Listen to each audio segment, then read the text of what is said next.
This week we're taking the world's shortest A380 flight in business class from Seoul to Tokyo with Asiana Airlines. Oh, Asiana. For the unaware, Asiana Airlines has finally been acquired by Korean Airlines, so they won't exist in a year or two. This deal has been an absolute ordeal, so we'll also get into a bit of the backstory around that too. All roads lead to Terminal 1. Alright, let's go this road then. Alright, good morning. It is 6:50 in the morning today, and we're about to do the world's shortest A380 flight, in brackets business class. This is with Asiana. We're at Seoul Incheon Airport now. We're flying to Tokyo Narita. For a while there, Emirates did operate Dubai to Oman. That was a 50-minute flight on an A380, but they no longer do that, just a 777 now. And there was a few dates where Asiana flew between here and Osaka, and that's about, I think that's half an hour to 45 minutes shorter. But this is like the shortest A380 flight in the world. HIJK. Okay, we got a long way. All roads lead to the terminal, they do, but they lead you to the wrong side of the terminal. Going to Tokyo. Yeah. Narita, yes. Alright, through security. We're on gate 10, which is a long way that way. Quite like the little details of the arrows though. Got 50 minutes till boarding, so I'm gonna eat some breakfast. Not sure which lounge to go to. There's Asiana, there's 3 Asiana ones. There's a Singapore Airlines one, which I'm pretty sure I can also get into. Let's go look at the Asiana lounge here. I just need some coffee. Good morning. This is alright. They've got the cool beer that dispenses from the bottom. 7:30 is a bit early for a beer though, isn't it? Lots of seating here. Individual pods there. Massage chairs.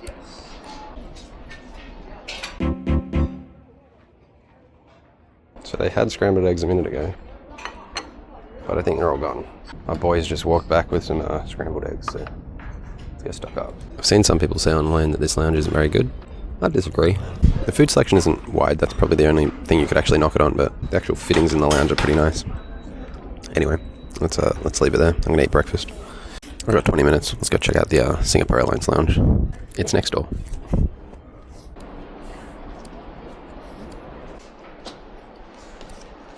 This is very nice as well.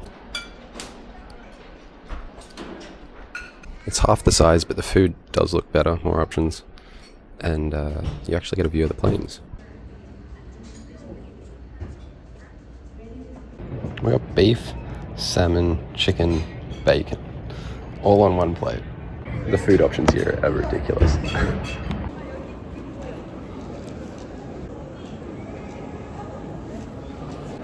It's time to step up my game.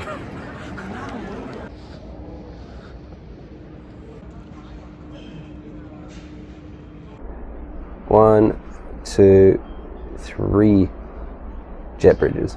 It's crazy. Thank you. Are you telling me that they have business class? Oh, maybe they don't sell. Damn, did I mess up? This is quite the shot.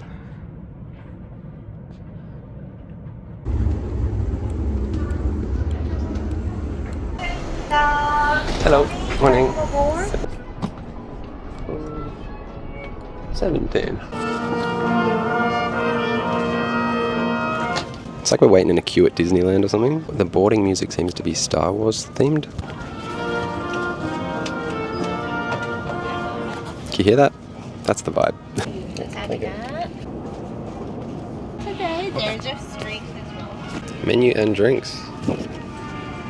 Now, I don't really know my alcohols, but there is a 17-year-old blended Scotch whiskey here. That sounds a bit fancy. I don't know, I'll probably just go pineapple juice, maybe a Coke Zero. Simple man. So I'm looking up the downstairs business class suite thing. And essentially it looks like they used to sell first class, but now they don't sell first class. It's called business suites. You can pay to upgrade on your ticket. So I mean, I probably should have looked at that, eh? That's just downstairs in the front, but yeah. These get booked very quickly, but if you're lucky enough to be able to snag one of these seats, this is what you'd get. The service is the same as business class, except on the ground where you get access to Asiana's business suites lounges. These are their old first class lounges. I don't know why they still have them. They offer this option on the routes that they fly the A380, and I think this would be a great upgrade on the long haul sectors to LA and Sydney. At the moment it changes, but less valuable on this short Tokyo flight. To book this option, you just select one of these seats during seat selection. They charge between $150 and $200 for this seat on the Japan route, but it's more like $700 to $850 on the LA and Sydney route. I'm probably not paying that on the long haul routes yet, but I guess to some degree it is a fairly cheap way of sitting in a first class seat. So I guess if you're rich, go and try this. Anyway, I think there's a little lounge and then a humongous bathroom on the left, so we'll definitely check them out during the flight. Otherwise, first impressions of the seat, it's probably a little old, a bit dated, but it's still comfortable. I like the big storage bins. I got my bag. I got my whole bag, like backpack here. My suitcase is up there, but my backpack fits in here fine. And there's a whole nother one, so you can store a lot of stuff, and also it's a big surface to put things on during the flight, so that's really nice. We should be taking off any minute now.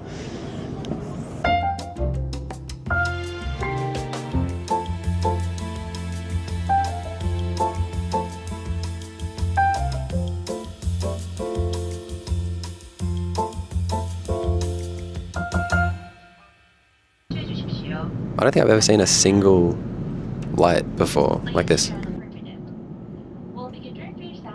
Good afternoon, sir.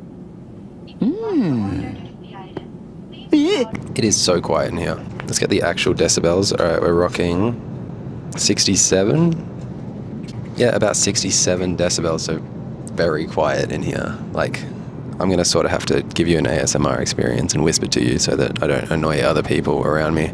The seat's very much fine.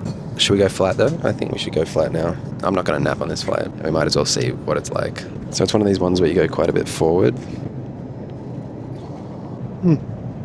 Yep, my feet are touching the end and my head touches the top. It's not the longest thing in the world. The footwell has good vertical space but not much width. I like the shoulder room though. It's got a good amount of shoulder room, to be honest. Privacy's okay. Yeah, look, it's very much one of these beds that if I was tired I would be able to get, decent sleep in, but it's not incredible. It's not bad. It's a little short. The footwell is a little constricted. It's not Q suites, but it's not the worst. Let's put it that way. I'd say this is mid-tier. I mean, it's still incredible that there are lie-flat seats on planes in this sort of quantity. Thank you. So the lunch has started. Got the chicken steak thing with potatoes and some vegetables. Looks alright. Bread, shrimp salady thing, chocolatey cake. Can't remember what it was. Don't have the menu anymore. They took that really quickly. Pineapple juice, Coke Zero. Let's give it a shot. I mean, it's lumps of chicken covered in some creamy sauce. It's alright. Step up from a microwave meal, but not, fine dining. The menu did say ratatouille. No, I'm not referring to the Remy and the gang. I meant, I thought it was supposed to be all layered and sliced, but maybe this is what a ratatouille is. Also, I've just realized I've had 3 breakfasts before 10 a.m. I say that while staring down this piece of cake with gold on top. Did I mention that the cake has gold on top of it? Edible gold? This isn't first class. I don't know. Asiana is not doing well financially. I'm not sure why they're putting gold on top of their cake. I'm not exactly correct there in that Asiana was not doing well financially. It's a bit more complicated than that, and well, they've also just been acquired by Korean Air. So the brand won't even exist in a year or two, but you know what?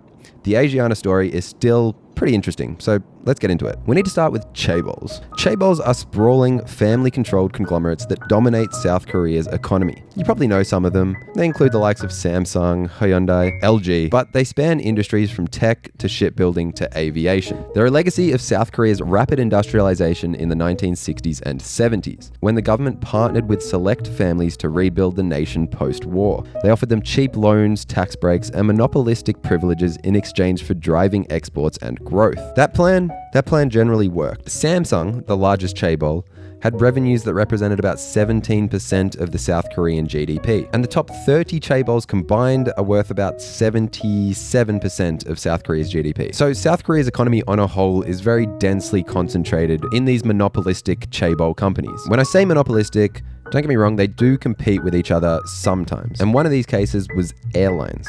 Let's talk about two chaebols more specifically, Kumo and Hanjin. Firstly, Kumo, you may have seen this specific brand at least with their tires, but in Korea they also have subsidiaries in construction, manufacturing, IT. They're a big conglomerate in South Korea. Hanjin was another big tourism transport conglomerate, and they bought Korean Air from the government in 1969. They were allowed to operate the airline with a monopoly over the South Korean aviation market until 1988, when Asiana was formed by the Kumo Group. This wasn't a move by the government to increase competition. This was a move by other chaebols who wanted to compete, and compete they did. Asiana pretty rapidly grew into a global carrier. They had revenues in the billions of dollars and operated routes all over the world by the mid-2010s. They were profitable, not every year and not massively, but this wasn't some failing business. So why have they now been acquired by Korean Air? Why?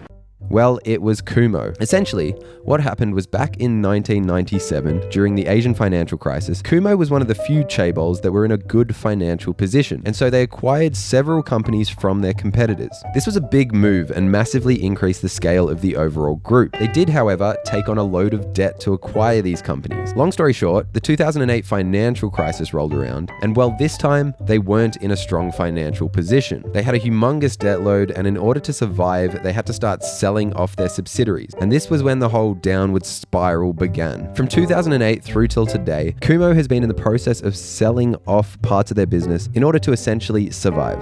This is where the merger with Korean Air comes in. In 2019, note before the pandemic, they put Asiana up for sale. There was a few offers from a few of the chaebols as well as the parent company of Jeju Air, but none of these came to fruition due to the pandemic. The pandemic obviously grounded the entire aviation industry, and with Kumo definitely not in a position to put any more money in order to help Asiana survive, the Korean government stepped in and facilitated the Korean Air acquisition deal. Now, airline mergers are often long and drawn out processes, but this one has been a bit of an outlier. It has taken over 4 years for it to just get approved, and the concessions that Korean Air have had to make are in some cases pretty crazy and extreme. Usually with airline mergers, the first major hurdle will be the local country's antitrust Fair Trade Commission. For instance, when JetBlue tried to acquire Spirit in 2022, a US federal judge sued to stop the deal on the grounds of its stifling competition in the low-cost carrier space. Or when Lufthansa just acquired a controlling stake in ITA, the delaying factor in that deal was the European Commission. It took them a year to approve the deal. This was not really the case with the Korean Air Asiana deal. The South Korean government were the ones that first proposed the deal, and the state-owned bank, Korea Development Bank, agreed to finance a large chunk of the deal. The actual South Korean Fair Trade Commission assessed that the merger would lead to a monopoly on many international and domestic routes, but only really made Korean Air agree to give up a few airline slots and restricted them from price gouging. Otherwise, they deferred to overseas authorities on making any corrective actions. What does this mean exactly? South Korea was basically leaving it up to the antitrust authorities from the countries and markets that both Korean Air and Asiana served directly, and in which a merger would lead to less competition on those routes. There were 14 countries, well, 13 and the EU, that would have a say in if this thing would go ahead. I imagine dealing with just one of these authorities is a major headache, so 14 must have been an absolutely crippling migraine, but they got it done in the end. It just took 4 years, and well, they had to make some fairly major concessions. To cut a deal with the US, Korean Air limited their ownership in Asiana to a 63.88% stake instead of a full takeover. The Japanese deal involved the new consolidated Korean Air carrier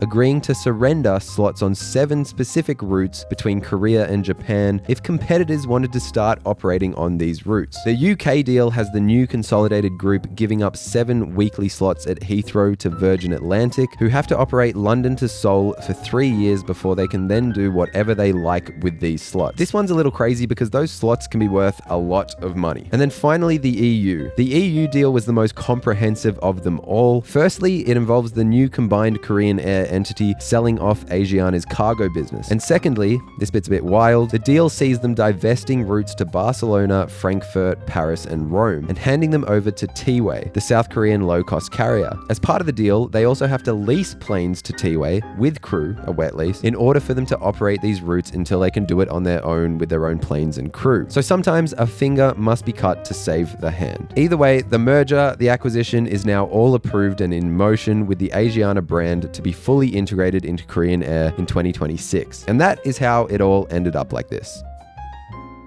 But I will take your edible gold. I will eat your edible gold. This is some of the most god-awful filter coffee, which in other words means that I love it. I love terrible coffee. So I'm going to gobble that up. Let's quickly talk about in-flight entertainment. The UI is very 2007. How's the content? Movies, I'm going to say these are like a 6 out of 10. So there's actually like not a bad number of new releases. We've got the two that, you know, we love to see on planes. Where is it? We've got 17 again, and we've got Crazy Stupid Love. Crazy Stupid Love is a must-watch on all planes. TV shows, not good. They do have full seasons, but the layout is so weird. Like, it's just Curb Your Enthusiasm 1, 2, 3, 4, 5, 6, 7. I don't know what season they're from. It doesn't tell you anything. Oh, there you go, season 11, episode 7. Okay, so they got some of season 11 here. Weird layout of TV shows, not a whole lot of different TV shows, but they do have they got a lot of episodes of the like 4 TV shows that they've got. Basically, movies is like a 7 out of 10, TV shows is like a 4 out of 10, equals out to like a 6 out of 10. The UI is definitely bad and laggy. That is the in-flight entertainment in under a minute. He's rapid. I can and I will finish quick.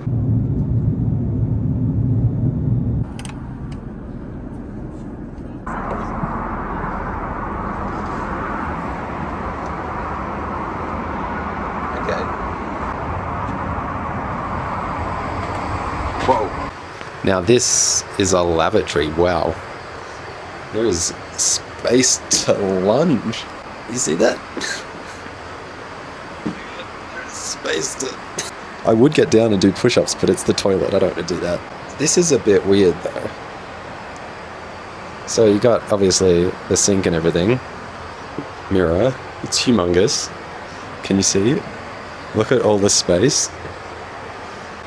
The actual toilet is covered in this, like, bench. It's inside the bench. Okay. That is, weird. So the important stuff's been done. Let's check out the amenities. We've got a toothbrush. We've got hand and body lotion. We've got purifying home and away mist. It's a glass bottle, by the way. Very fancy. It's not a face mist. It's just a home mist. It's a post-poo spray.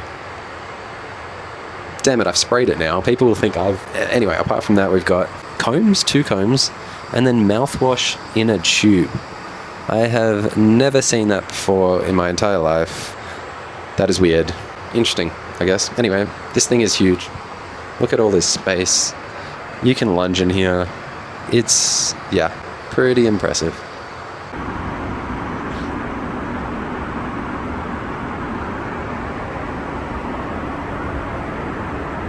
I guess this is the social area. I think I prefer Qantas's one. It has actual tables, so you can come out here and like work. It has a bit more of a cafe vibe, but yeah, not a bad use of space.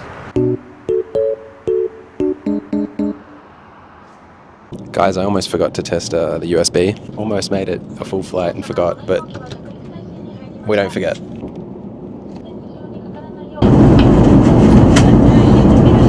Okay.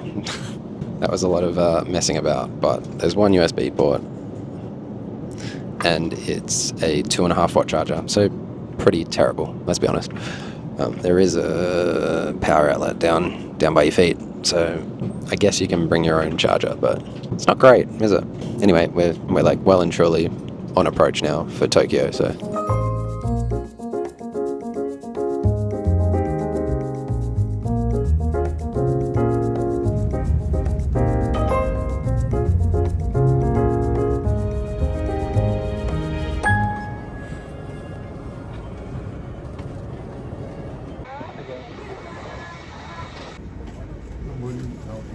So Asiana runs the A380 on this route. Korean Air, who they're going to merge with, is running one of those. What is that, A320, A321? You may know him as Simon Dean from the WWE. Congratulations on a successful career. Thanks for the friendship and thanks for all the memories. Like a pretty good focaccia bread. It's good. It's herby. Lindsay Lohan herby, not the older one.